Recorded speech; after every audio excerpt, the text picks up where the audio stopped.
Hey folks, how's it going? So what I'm doing today is I'm actually shelling these beans so I can put up some seed stock. These are the 1,500-year-old cave beans that I planted earlier this year. Again, for those that aren't aware, I had deer come in my yard and they pretty much ate everything down to the ground. That never happened before until the last few years after my dog died, because my dog would keep them out of the yard. But since she died, I haven't had a deterrent in the yard. So they've been decimating my gardens. So I've really not been able to have any kind of produce come out of my garden for the past couple of years.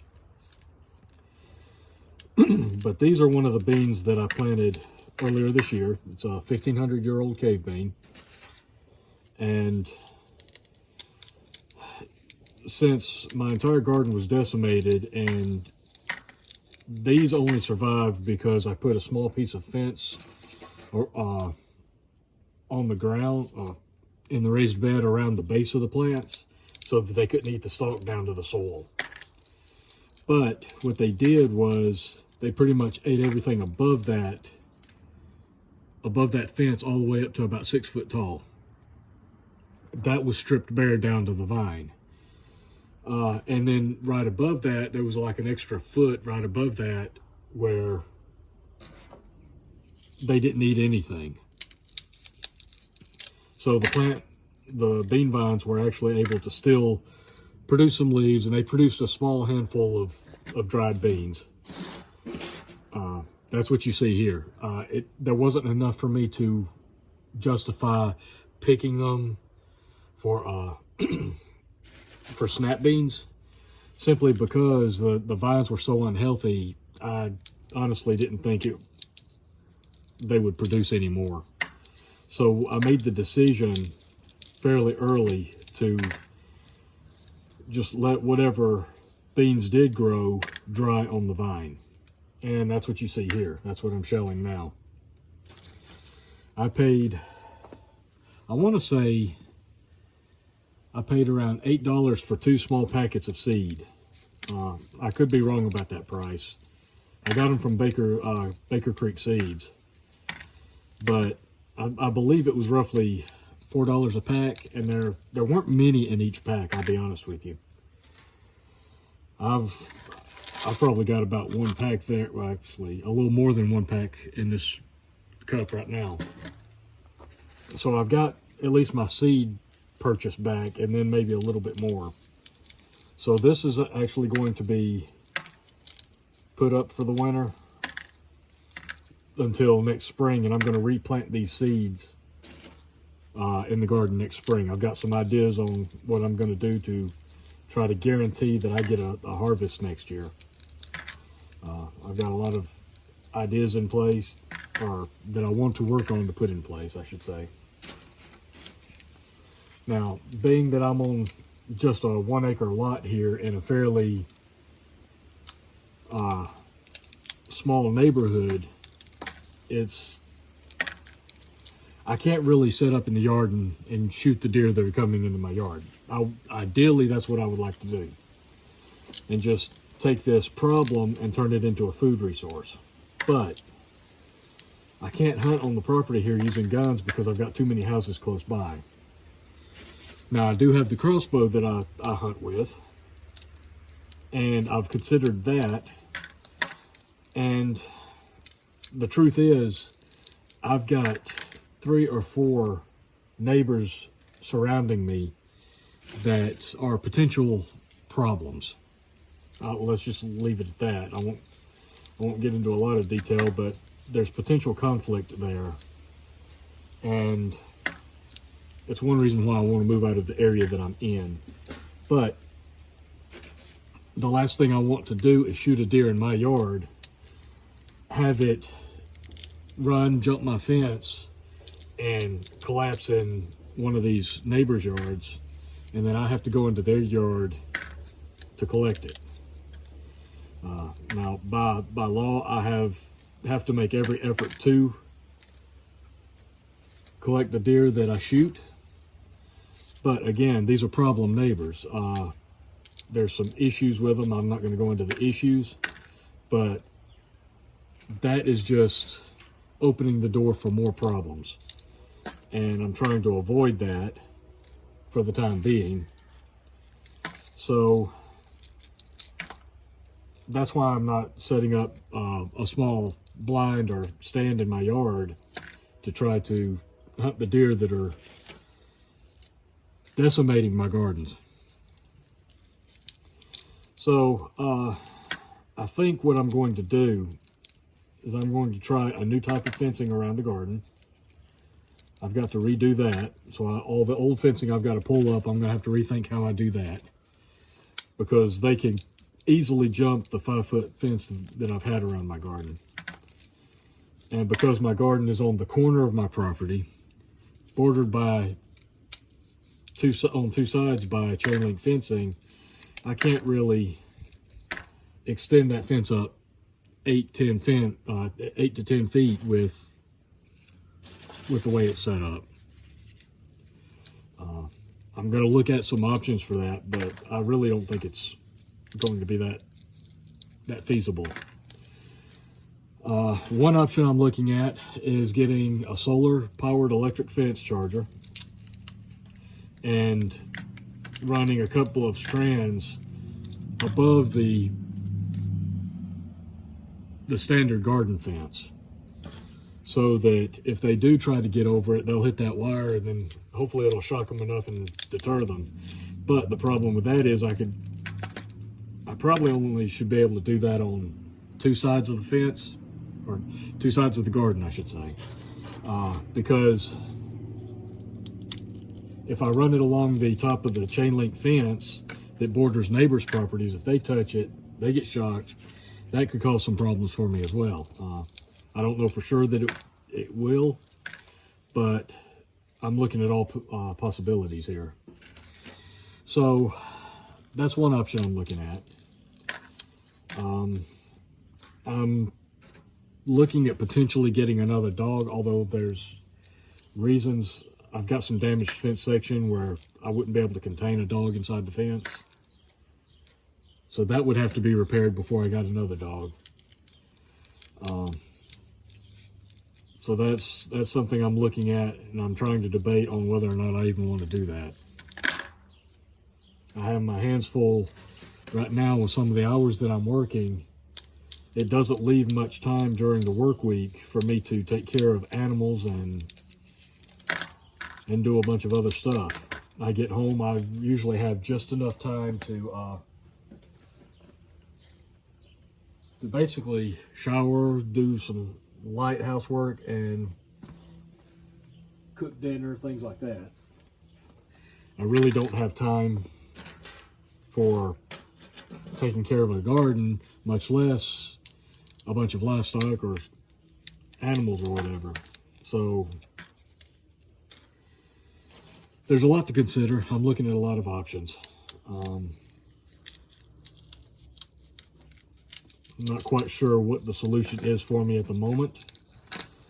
If anybody has any ideas, I'm definitely open to hearing them. I'm willing to consider almost anything at this point, because as we all know, with things getting the way they are, you know, there's so many problems going on in the world, so many threats, that it's important that we try to produce as much of our own food as we can, just to provide ourselves with our own food security. That way we're not completely dependent on grocery stores or the government, because we all know the government doesn't really care about us, and anytime they try to step in and help people out, they usually end up making things worse. So food security is very important. It's also, with the type of government that we have now, a very restrictive government, politically weaponized. They will use, at some point, they will use food as a weapon, or the access to food as a weapon, to force their ideas, their policies, and their agendas onto people that don't agree with them.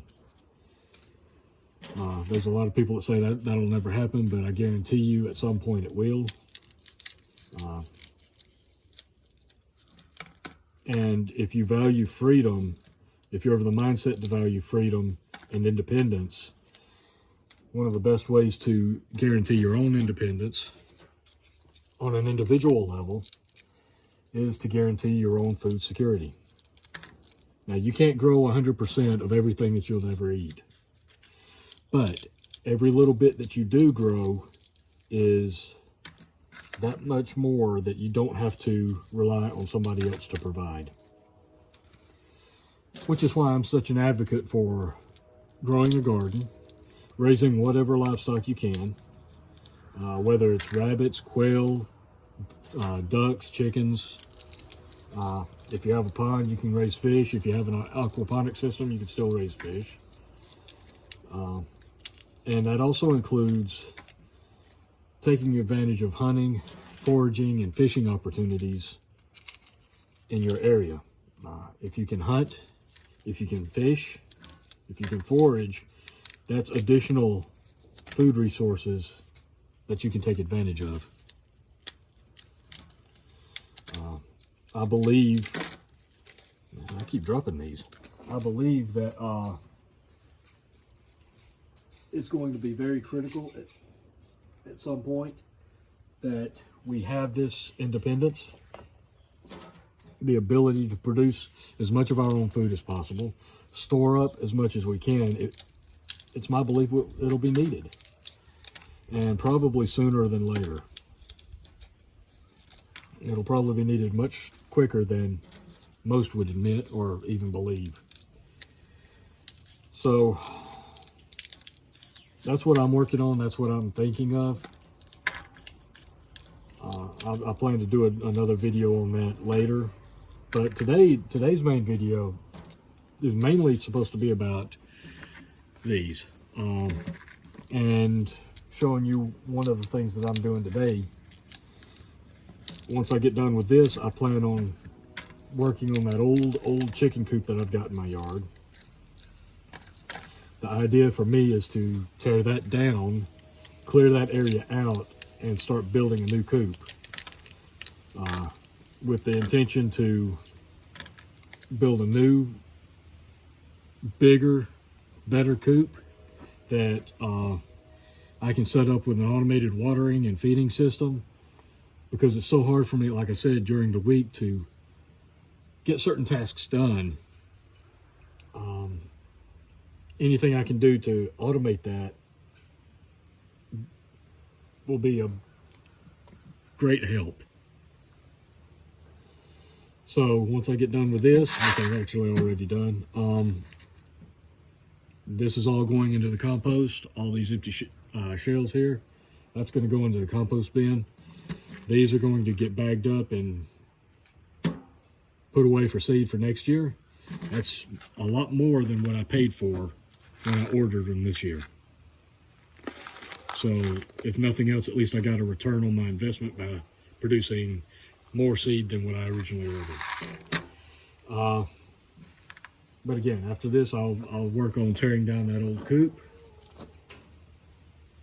which that's going to be a multi-day process. That thing's falling apart. I've got to pull all the fencing off of it, clear all the brush out from around it, so I can start construction of that. I want some chickens, not only for the meat, but for the eggs. I do intend to raise some as meat birds, or at least that's in my, that's one of the things I'm considering, I should say. We'll see how that works out with everything else I've got going on. My garden is really heavily on my mind right now, because at one time I was producing a lot of vegetables. A couple of years ago, I had so many beans I was having to give them away. I had more than I could use. I was giving those things away. I was giving pears away. I was giving peppers and tomatoes away. But for the past couple of years, that garden hasn't really produced anything for me. I've gotten a little bit out of it, but not much. This year alone, I didn't get anything out of it except for these seeds. This is all I got. I did get a few seed potatoes out of my beds here, but almost the same amount of potatoes that I actually planted. My pear and my peach trees didn't produce anything. Well, my pear produced one pear. I only got one pear off that tree, and it's usually, I mean, I could usually fill up probably 4 or 5 5-gallon buckets with pears off of that tree. So I usually would have the potential of getting 20 to 25 pounds or gallons of pears off of that tree. I only got one off of it this year. And because the warmer winter and then the sudden really late cold snap right after the peach tree set bloom, I didn't get any peaches this year. I didn't get any plums.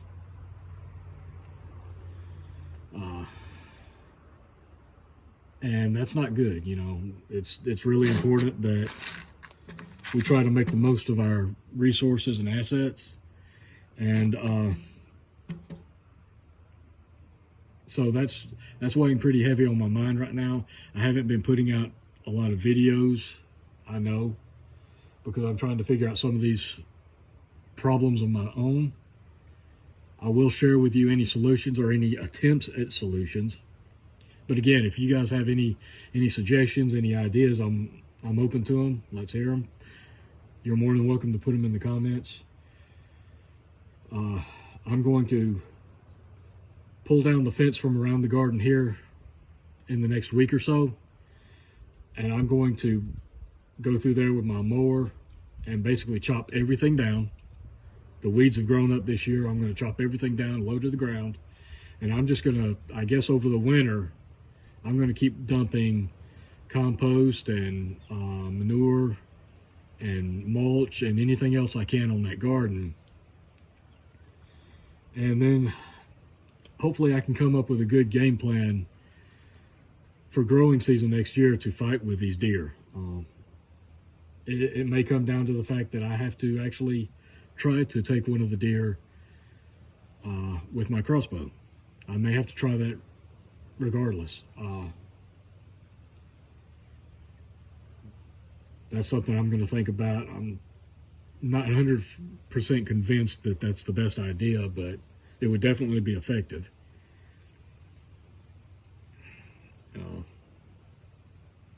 I believe, based on the cameras that I've put out and observations that I've made, I think there's really only one deer that comes into my yard. So if I can take that one out or discourage it in some way, maybe I can get back on track. These raised beds that I put in this year, again, they didn't produce anything but a few seed potatoes and these beans here. But, you know, that's better than nothing. At least I've got some seed now. So it wasn't a complete loss, although it was a very bad year. Anyway, those are my plans. That's one of the things I wanted to show you today. These are my 1,500-year-old cave beans.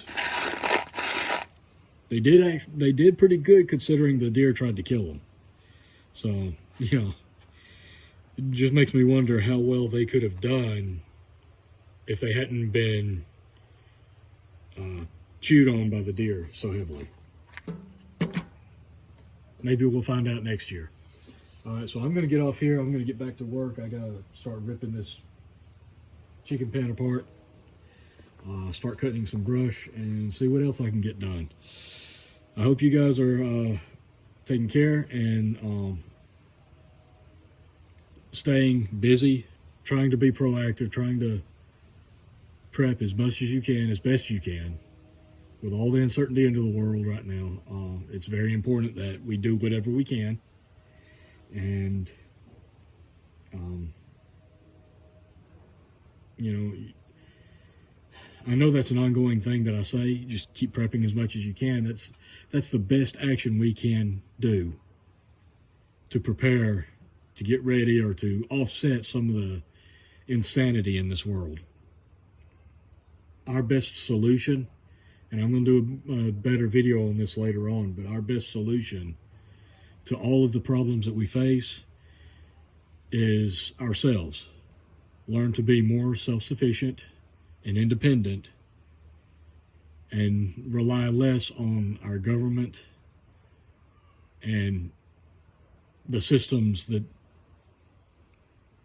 we typically rely on, grocery stores, gas stations, what have you. We need to figure out ways of building independence from all these systems of support, all these on-grid solutions, I should say. Anyway, that's all I've got today. I'll come back with some more videos as soon as I possibly can. I've got another long week starting up. But there you have it. You're shelling some 1,500-year-old cave beans. That's seed stock for next year. And that's a good bit right there. That's at least one thing I've got done today. I've got a lot more that I need to work on. I hope you're getting some stuff done as well. Again, keep prepping, stay safe, take care of yourselves, and until next time, folks, I'll catch you later.